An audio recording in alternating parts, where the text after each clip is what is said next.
आज आपण 4 टक्स कसे करायचे ते आज आपण पाहणार आहोत। परफेक्ट 4 टक्स ब्लाउज आहे आणि हे बोटनेक आहे। बोटनेक म्हणजे मागचा आहे, समोरचा थोडासा खोल आहे।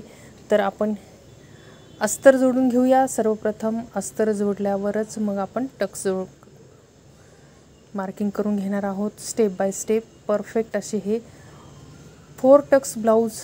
बऱ्याच जणाला कटोरी ब्लाउजचं टोक आवडत नाही, त्यासाठी आपण हे 4 टक्स ब्लाउजचं कटोरी सारखेच टक्स कसे येतील ते आज आपण पाहणार आहोत। आणि तुम्ही जर नवीन शिकत असाल तर हा व्हिडिओ तुमच्यासाठी आहे, कारण 4 टक्स ब्लाउज कसे टक्स टाकायचे, कसे मार्किंग करायचे ते आज आपण या व्हिडिओमध्ये पाहत आहोत। अतिशय महत्त्वाचा व्हिडिओ आहे आणि तुम्ही स्किप न करता फक्त आपण 4 टक्स कसे टाकायचे हे पाहणार आहोत। आणि एकदम परफेक्ट असं आपण हे 4 टक्स आपण मार्किंग करून घेणार आहोत। आता एक साइड झालेली आहे आपली अस्तर जोडून, आपण आता दुसरी साइड अस्तर जोडून घेऊया।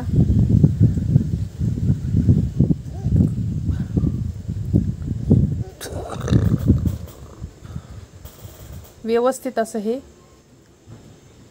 अस्तर जोडून घ्यायचं आहे या साइडचं पण।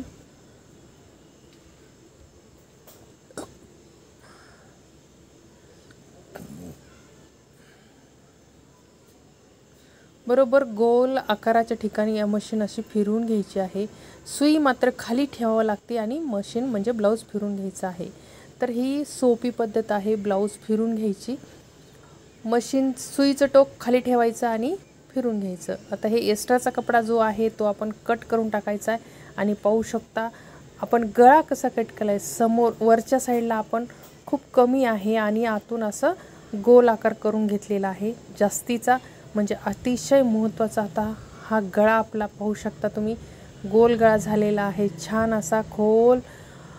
बऱ्याच जणाला गळा असा व्ही आकार वगैरे येतो, तर तसं न करता आपण वरची बाजू कमी कापा आणि आतली बाजू थोडीशी गोल आकार कापा, म्हणजे तुमचा असा व्ही आकार वगैरे होणार नाही। खूप छान असा हे गळा आपण कट केलेला आहे आणि हा गळा उतरत नाही। मोठा जरी असला तरी पण गळा परफेक्ट बसतो। तर या पद्धतीने तुम्ही गळा कट करू शकता। आता आपण हे टक्सचे पॉइंट आता आपण मार्किंग करून घेऊया।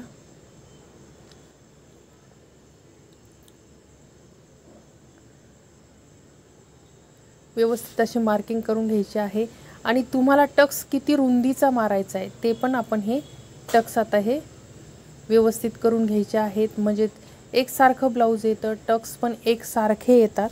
तर या प्रकारे तुम्हाला टक्स आखून घ्यायचे आहेत आणि मगच टक्स जोडायला सुरुवात करायचं आहे, म्हणजे शिवायला सुरुवात करायची। पाहू शकता आपण परफेक्ट असे हे टक्स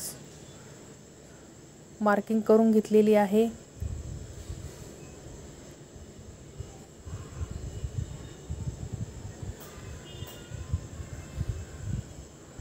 आणि टक्स मात्र म्हणजे शिवताना जिथं आपण सुई ठेवतो तिथं मागं पुढं करायचं, म्हणजे तिथं लॉक करून टाकायची शिलाई, म्हणजे जरी तुमची एक शिलाई असेल तरीही उकलत नाही, शक्यतो डबल मारू शकता।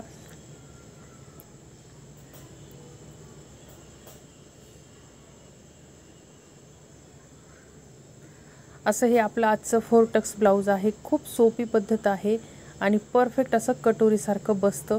ज्यांना कटोरीचं टोक आवडत नाही त्यांच्यासाठी हे 4 टक्स ब्लाउज खूप छान आहे। आणि बऱ्याच जणाला म्हणजे असं कटोरीसारखा आकार पाहिजे असतो, तर तुम्ही आकार तसा येण्यासाठी जे टक्स आहेत, म्हणजे जे आपण हे 4 टक्स आहेत ते एकदम लांब लांब न मारता असे जवळ, म्हणजे जवळ अंतर हे जवळ घ्यायचं, म्हणजे जे कटोरीचं जो पॉईंट येतो त्या प्रकारे आपण हे असा हा पॉईंट येतो, व्यवस्थित पसरत नाही, ब्लाउज एकदम परफेक्ट बसतं। तुम्ही लांब लांब ठेवू नका, म्हणजे जे आपण टक्स शिवून घेतो ते जर तुम्ही लांब लांब ठेवलं तर तुमची कटोरी अशी पसरट दिसती, चपटी दिसती। तर तसं न करता अंतर तुम्ही दीड इंचाचं असं ठेवायचं, म्हणजे तुमचा जो कटोरीचा पॉईंट आहे त्याप्रमाणेच हा पॉईंट येतो आणि परफेक्ट टोक न दिसता हे ब्लाउज कटोरीसारखं दिसतं। तर आजचा हा व्हिडिओ तुमच्यासाठी आहे, जे नवीन आहेत, नवीन शिकत आहात, तुमच्यासाठीच हा व्हिडिओ आहे की 4 टक्स ब्लाउज कसे टक्स घ्यायचे आहेत। तर तुम्ही घरी बसून ब्लाऊज शिवू शकता, शिकू शकता। तर असेच व्हिडिओ पाहत राहा आणि व्हिडिओ आवडला असेल तर लाईक, शेअर आणि सबस्क्राईब करायला मात्र विसरू नका। असेच व्हिडिओ पाहत राहा। धन्यवाद सर्वांना। पूर्ण व्हिडिओ पाहिल्याबद्दल पाहू शकता आपले हे कटोरीसारखा टोकदार असा आकार आलेला आहे आणि जे आपण टक्स मारतो ते जवळ मारायचे म्हणजे आकार हा पॉइंटशीर येतो, असं पसरट वगैरे होत नाही। तर अतिशय महत्त्वाचा हा व्हिडिओ होता 4 टक्स ब्लाऊजचा। तर पाहू शकता आपण हे टक्स आता जोडून घेतलेले आहेत आणि फक्त एवढंच आपल्याला टक्स दाखवायचे होते कसे जोडतात।